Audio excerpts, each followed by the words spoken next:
Last week, the United States closed the issue of its unreliable partnership. The House of Representatives and the Senate voted for a law to allocate funds to allies, including Ukraine, in the amount of $61 billion. Moreover, weapons worth $1 billion will be supplied immediately. Also today, the allocation of an additional $6 billion will be announced, although these weapons will be delivered later. But the Kremlin's fur has already risen at the mere thought that the ATACMS transferred to Ukraine will certainly fly towards Crimea. The generals fall asleep and wake up with only one thought. Is the Kerch Bridge still standing, or has it already splashed down? Before the next attacks on the oil refinery had died down, the Russians were invigorated by the news about the developed so-called drone, capable of flying 3,300 km deep into the cave and hitting objects that only yesterday were considered beyond the reach of retaliatory strikes.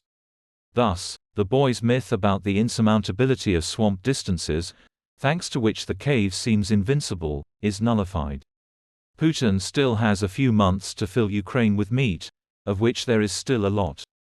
True, it is already necessary to recruit it in the Moscow region, due to the exhaustion of the outback. But there is no shortage of roasting material yet. However, towards the end of June the situation at the front may change.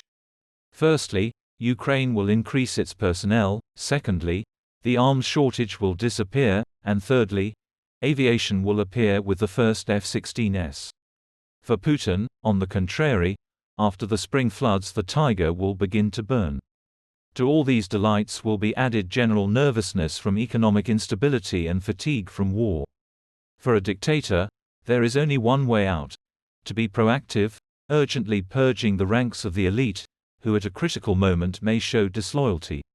Shoigu's deputy, Timur Ivanov, was the first to fall under the knife of repression. His entourage was so actively looking for access to Western intelligence services that now he will have to take the rap for himself and those who screwed up. Perhaps Putin will take advantage of the planned dissolution of the government and will not reappoint Shoigu to the post of defense minister. The idea of updating the elite through grinding down the old, snickering thief is very tempting, and can smooth out the turbulence from future defeats. And only the loss of Crimea can derail the bald man. In the paradigm of the implementation of nuclear doctrine, he may decide to use a tactical nuclear weapon specifically in Crimea, but after that he will no longer be outside human laws, and he and the cave can already be killed by the whole world.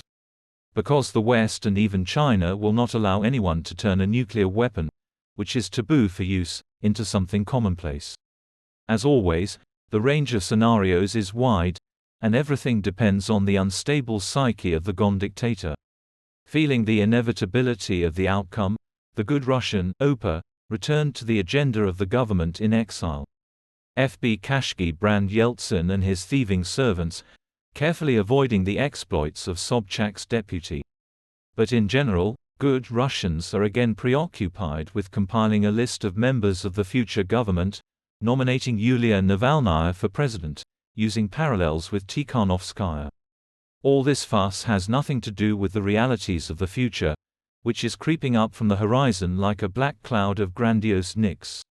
And if the Soviet Union was finished off by the Afghan adventure of the old man from the Politburo, then it's scary to think what will happen in the case of the post-Soviet cave, which does not even bear a faint resemblance to the USSR. In Sevastopol and cities bordering Ukraine, they are cancelling victorious events, feeling that it is about to arrive. Putin meets with the cave business, hinting at the inevitable squeeze, and hypnotizing so that no one tweets.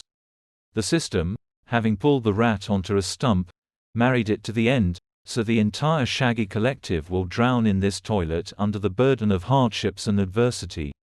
With the words, "After us even a flood, even a nuclear winter." Europe is preparing for an attack by crazy Russia. Macron is talking about the need to strengthen European defense. Poland, Finland and the Baltic countries are at a low start. And only the rat rushes inside the wheel of war, spinning it even stronger. She can no longer jump out of there, because only the factory of death guarantees her power and life itself.